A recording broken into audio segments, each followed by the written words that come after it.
So stop me if you've heard this one before. A David Land video about a current F1 driver driving for McLaren in IndyCar. I'm so sorry, Colton. The hot topic sweeping across the motorsport media landscape at the moment is the potential of a stateside move to IndyCar racing for current, but soon-to-be former, Racing Point Formula One driver Sergio Perez. Motorsport.com, Racer.com, and several other outlets are reporting that Zak Brown, team boss at both McLaren F1 and Arrow McLaren SP here in the United States, is interested in bringing Sergio Perez to the United States to race in IndyCar full-time next year as a third car for the team. Now, it's important to note that Zak Brown even admits to expecting that Perez will stay in Formula One if Alfa Romeo or Haas sends an offer his way.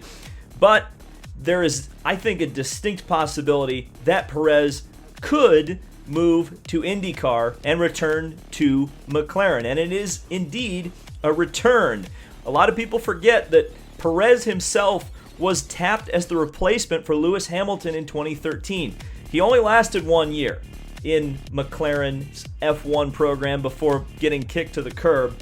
And while some may say that might dissuade him from ever wanting to do business with McLaren again, I think it's important to note that that was the Ron Dennis era. And generally speaking, the Zak Brown era of McLaren is a lot more about mending some of those burned bridges from the Dennis era. The great example, of course, is partnering with Michael Andretti to bring Fernando Alonso to the Indy 500.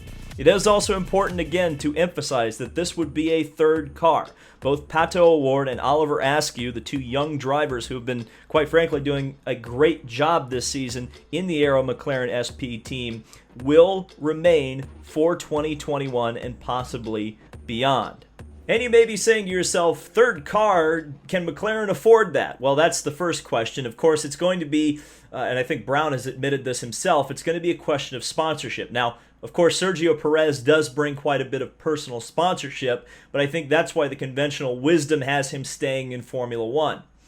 This would be the third car, the Alonso car, as we, I think, probably would most commonly associate the third McLaren car with. However, pre-COVID, this was supposed to be a pretty much all-star car. It was reported months back at this point. It kind of got buried because of all the lockdown stuff.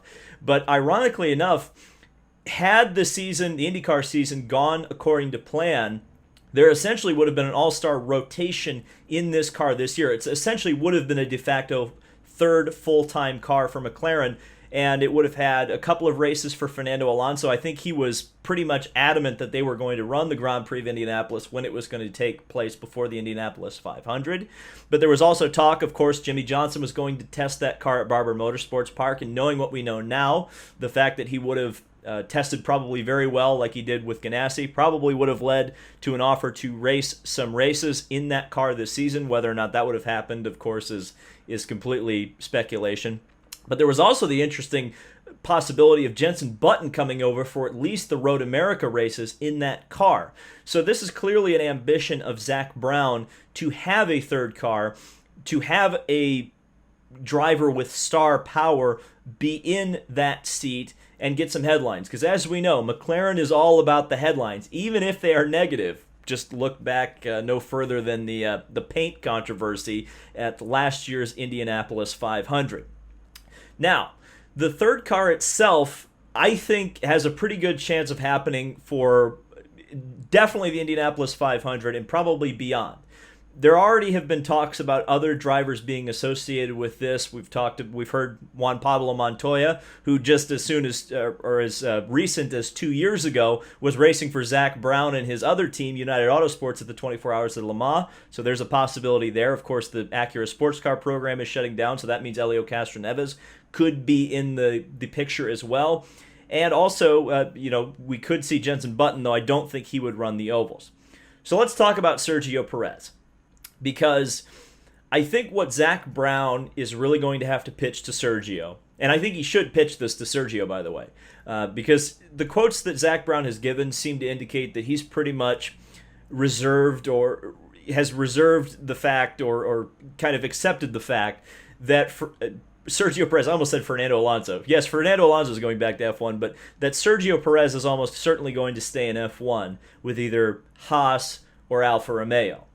But I think the real important thing that I would stress if I'm Zak Brown to Sergio is that, look, you can run at the back with Haas or you can run at the back with Alfa Romeo in Formula One. And for some people, Formula One is absolutely the pinnacle, whether you're at the front of the grid, the middle of the grid, or the back of the grid. Just being there is a status symbol. And it may well be for Sergio Perez. But I would pitch to Sergio Perez that in a McLaren IndyCar, you have a very, very good chance of winning races, or at least being competitive, having your name associated as a front runner rather than an also-ran. Again, it's going to come down to payment. How much personal sponsorship does Sergio Perez have? How much of that personal sponsorship would be willing to move over to an IndyCar program versus a backmarking Formula One team? Here's another important point. A lot of the sponsorship that Sergio Perez does have would be based in his home country of Mexico. IndyCar does not have a race in Mexico. Of course, this year Formula One doesn't, but that's extenuating circumstances. In normal years, Formula One has a race in Mexico. That will play into the sponsors as well.